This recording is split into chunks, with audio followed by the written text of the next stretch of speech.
Angel broking లో demat account open చేసి trade చేసి 10 షేర్లు బోనస్ గా పొందండి. జస్ట్ సైన్ అప్ అయితే చాలు. మీ ఫోన్ నంబర్ ఎంటర్ చేసి ఓటీపీ ఎంటర్ చేయండి. ఆ తర్వాత పాన్ కార్డ్, ఆధార్ కార్డ్, అలాగే బ్యాంక్ స్టేట్మెంట్ కూడా అప్లోడ్ చేయండి. ఆ తర్వాత ఓ సెల్ఫీ, ఓ ఈ-సైన్ చేస్తే చాలు. మీ అకౌంట్ 24 గంటల్లో యాక్టివేట్ అయ్యాక మా నంబర్ కి యాక్టివేట్ అని వాట్సాప్ చేయాలి. ఆ తర్వాత మీ డీమ్యాట్ అకౌంట్ లో మేము చెప్పిన 10 బ్యాంకింగ్ షేర్స్ బై చేసి స్క్రీన్ షాట్ పెడితే చాలు. ఆ అమౌంట్ మీకు యూపీఐ ద్వారా పంపిస్తాము. అంటే మీకు 10 షేర్లు బోనస్ గా వచ్చినట్టే. ఆ తర్వాత మీరు ఆ షేర్స్ ని సెల్ చేసుకుంటారో ఇన్వెస్ట్ చేసుకుంటారో మీ ఇష్టం. డిస్క్రిప్షన్ లో ఉన్న లింక్ ద్వారా మాత్రమే మీకు ఈ బోనస్ షేర్లు వస్తాయన్నది మాత్రం గుర్తుపెట్టుకోండి. పాకిస్తాన్ పై భారత్ ఏ క్షణమైనా దాడి చేయొచ్చు. ఇప్పటికే భారత బలగాలు సిద్ధమయ్యాయి. యుద్ధ విమానాలు సహా అన్నింటినీ రెడీ చేస్తున్నారు త్రివిధ దళాధిపతులు. ఎందుకంటే పహల్గాన్ దాడి తర్వాత ప్రతి భారతీయుడి రక్తం మరిగిపోతుంది. ఏదో ఒక బుద్ధి చెబితే తప్ప వినే పరిస్థితి లేదు. ఎందుకంటే మన దేశంలో మనం స్వేచ్ఛగా బతికే పరిస్థితే లేదు. ఇప్పుడు భారత్ తమ శక్తిని నిరూపించుకోవాల్సిన అవసరం ఏర్పడింది. ముస్లింలు, పాకిస్తాన్, నమాజ్, బుర్కా, ట్రిపుల్ తలాక్, ఇప్పుడు వక్త్ ఆస్తుల పేరుతో బాగానే తమ రాజకీయ వ్యూహాలను పదును పెడుతూ వచ్చింది బీజేపీ. కానీ ఇప్పుడు కావాల్సింది దేశంలో ఉన్న ముస్లింలను టార్గెట్ చేయటం కాదు. మనల్ని ప్రతిసారి అవమానానికి గురి చేస్తున్న పాక్ను చావు దెబ్బ కొట్టాలి. మళ్ళీ భారత్ పైకి దాడికి వెళితే తట్టుకోలేని విధంగా పాక్కు చెక్ పెట్టాలని ప్రతి భారతీయుడు కోరుకుంటున్నాడు. ప్రధాని మోడీకి ఇది పరీక్షా సమయం. గతంలో పుల్వామా దాడి తర్వాత సర్జికల్ స్ట్రైక్ చేశారు. అయితే ఆ తర్వాత అభినందన్ పాక్కు చిక్కాడు. ఈ ఘటనలో మనకు పెద్దగా ఒరిగిందేమీ లేదు. ఇంకా చెప్పాలంటే మనకు గట్టి పోటీ ఎదురైంది. చివరకు అభినందన్తో వెనక్కి తగ్గింది భారత్. అలా కాదు, పాకిస్తాన్ని కోలుకోకుండా చేయాలి. ఉక్రెయిన్ రష్యా దెబ్బ కొట్టినట్టు, పాలస్తీనా మీద ఇజ్రాయెల్ దాడి చేసినట్లు తునాతునకలు చేయాలన్నదే అందరి కోరిక. అందుకోసం మనం కూడా కొంత నష్టం భరించేందుకు సిద్ధంగా ఉండాలి. ఎందుకంటే పాక్కు బుద్ధి చెప్పాలంటే మన సైనికుల ప్రాణత్యాగాలు, ఆర్థిక కష్టాలు, ప్రపంచ దేశాల ఒత్తిడితో పాటు దేశంలో ధరల పెరుగుదల కూడా ఉండొచ్చు. ఆవేశం మాత్రమే కాదు, ప్రధాని నరేంద్ర మోడీ తీసుకునే నిర్ణయానికి మద్దతుగా ఉండాలి. ఆ తర్వాత వచ్చే పరిణామాలకు కూడా ధైర్యంగా ఉండాలి. ఇప్పటికే భారత్ తన యుద్ధం మొదలు పెట్టేసింది. అదే నీటి యుద్ధం.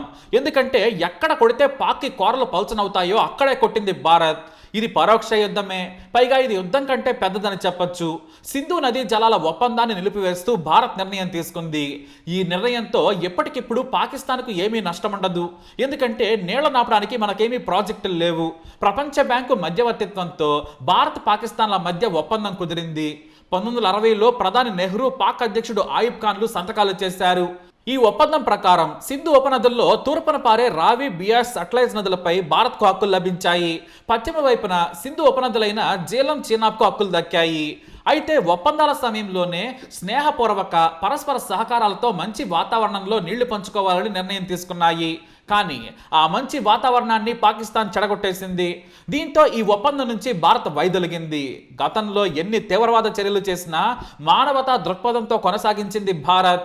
కానీ ఇప్పుడు మోడీ తీసుకున్న నిర్ణయంతో ఉచ్చ పోసుకుంటుంది. ఈ ఒప్పందం నుంచి బయటకు వచ్చామనగానే పాక్కు ఆల్రెడీ ఉచ్చ పడిపోయాయి. ఎందుకంటే ఆ దేశ వ్యవహారానికి వాడే నీటిలో 80% ఎక్కడి నుంచే నీటి సరఫరా సాగుతోంది.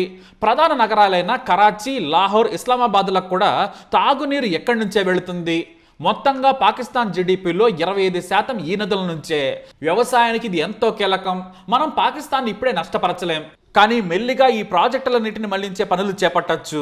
మరో 5 ఏళ్లలో పూర్తిగా నీటిని నిలిపివేస్తే తాగునీరుకు, వ్యవసాయానికి నీరు లేక అల్లాడిపోతుంది. సింపుల్ గా చెప్పాలంటే దేశంలో ఆహార సమస్య వస్తుంది. ఆకలి కేకలు పడతాయి. మొత్తానికి పాకిస్తాన్ ఎండిపోతుంది. అందుకే తాము అంతర్జాతీయంగా ఒత్తిడి తెచ్చి మా హక్కులను కాపాడుకుంటామని పాక్ ప్రధాని షహబాజ్ షరీఫ్ ప్రకటించాడు. వాస్తవమే.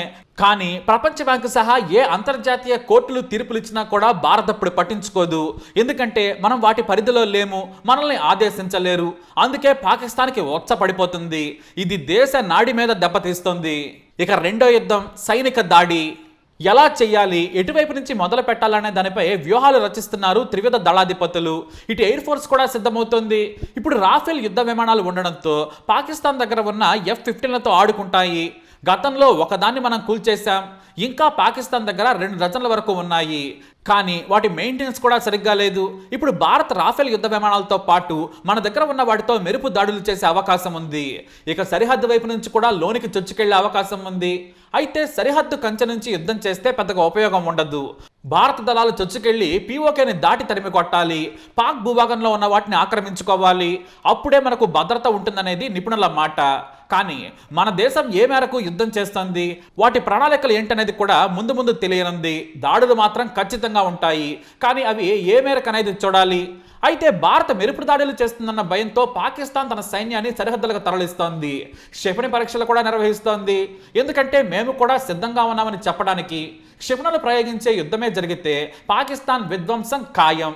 పైగా తాము కలలో కూడా ఊహించిన విధంగా శిక్షిస్తామని ఇప్పటికే భారత ప్రధాని నరేంద్ర మోడీ హెచ్చరించారు. ఇది పర్యాటకులపై జరిగిన దాడి కాదు, భారత ఆత్మపై దాడి అన్నారాయన. అయితే ఇవి ఆగ్రహంగా ఉన్న ప్రజల కోపం చల్లార్చేందుకు చెప్పిన మాటల.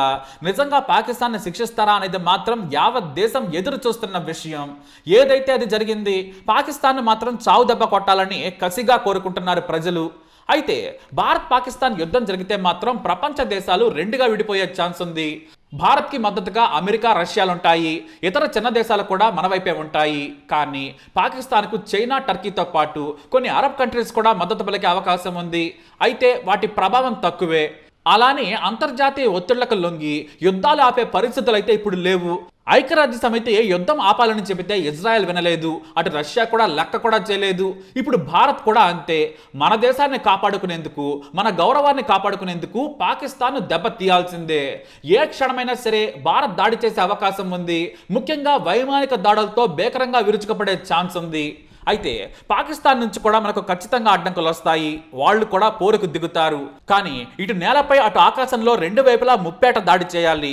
పాకిస్తాన్ పట్టుమని 10 రోజులకు మించి యుద్ధం చేయలేదు. ఎందుకంటే పాకిస్తాన్ దగ్గర నిధులు లేవు. గత 10 ఏళ్లుగా తన సైనికులను ఆధునీకరించలేదు. కేవలం పాత యుద్ధ విమానాలు, అవే తుపాకులతో ఉంది. కేవలం క్షిపణులు, ఇతర బాంబులను మాత్రం సిద్ధంగా ఉంచుకుంది. కానీ 140 కోట్ల మంది ఉన్న భారత్ కేవలం 25 కోట్ల ఉన్న పాకిస్తాన్ను భయపెట్టలేకపోతే మన ఇజ్జత్కే సవాల్ ఇది. కాబట్టి పాకిస్తాన్ను తూర్పారబట్టాల్సిందే. వాస్తవానికి ఈ పాటికి దాడి చేసి ఉండాలి. పాకిస్తాన్ సర్దుకోకముందే విచక్షణారహితంగా బాంబుల మోత మోగించాల్సింది. మనకు అమెరికాకు తేడా అదే. ఏ క్షణమైనా సరే రెడీ అంటే విమానాలు, పైలట్లు రెడీగా ఉంటారు. బాంబులను కూడా అరగంటలో సిద్ధం చేస్తారు. గంటలో మొత్తం ఫినిష్. మొత్తానికి దారుణంగా దెబ్బతీస్తారు. కానీ మనం యుద్ధం చేయాలంటే ఢిల్లీ నుంచి కాల్స్ రావాలి. ఈ లోపు మనోళ్ళు సర్దుకోవాలి. అందుకు కనీసం 3 రోజుల సమయం పడుతుంది. అందుకే పాకిస్తాన్కు మనం లోకువయ్యాం. వీళ్ళు మహా అయితే 3 రోజులు బాంబులేస్తారు, ఆ తర్వాత వెళ్ళిపోతారనే ఆలోచనలో ఉంది పాకిస్తాన్. ఇక ఆర్థికపరమైన విషయాలకు వస్తే ప్రస్తుతం పాకిస్తాన్ ఓ అడుక్కునే దేశం మొత్తం బేదరికంతో అల్లాడిపోతుంది. ఈ అడుక్కునే పాకిస్తాన్ నుంచి బొచ్చ లాక్కున్నా కూడా పెద్దగా సిగ్గుండదు. ఎందుకంటే బొచ్చపోతే చేతులతో అడుక్కుంటారు. ఆ చేతులనే నరికేయాలి. అప్పుడు కానీ పాకిస్తాన్కి బుద్ధి రాదు. మరి భారత్ ఎలా దాడులు చేయబోతుంది? వేట ఎక్కడి నుంచి మొదలు పెడుతుంది? ఈ వేటలో పాకిస్తాన్ ఎలా చావు దెబ్బ కొడుతుందనేది చూడాలి. కేవలం అలా వెళ్ళి ఇలా బాంబులేసి వచ్చాం, అది మన ఇండియా స్ట్రోక్ అని డప్పు కొడితే సరిపోదు. ఈ డప్పు విని విని ఉన్నాం. మళ్ళీ ఏడాది తిరగక ముందే పాకిస్తానోడు దాడులు చేస్తాడు. కానీ ఈసారి కానీ కొడితే కొడుకు లేవకూడదు. మరో 10 ఏళ్లు భయంతో బ్రతికిపోవాలి. అంతకు మించి ఆర్థికంగా చితికిపోవాలి. ఇక్కడ పాకిస్తాన్ కొడితే పక్కన బంగ్లాదేశ్లో ఓవర్ యాక్షన్ చేస్తున్న పిచ్చిముండా కొడుకు యూనస్ గడి ప్యాంటు తడవాలి. ఇదే దేశమంతా కోరుకుంటున్న విషయం. ఎందుకంటే ప్రతి ఒక్కరి రక్తం మరిగిపోతుంది. ఇక తీవ్రవాదుల దాడుల్లో చనిపోయిన వారి కుటుంబ సభ్యులు ఎంత కోపంగా ఉన్నారో మనం అర్థం చేసుకోవచ్చు.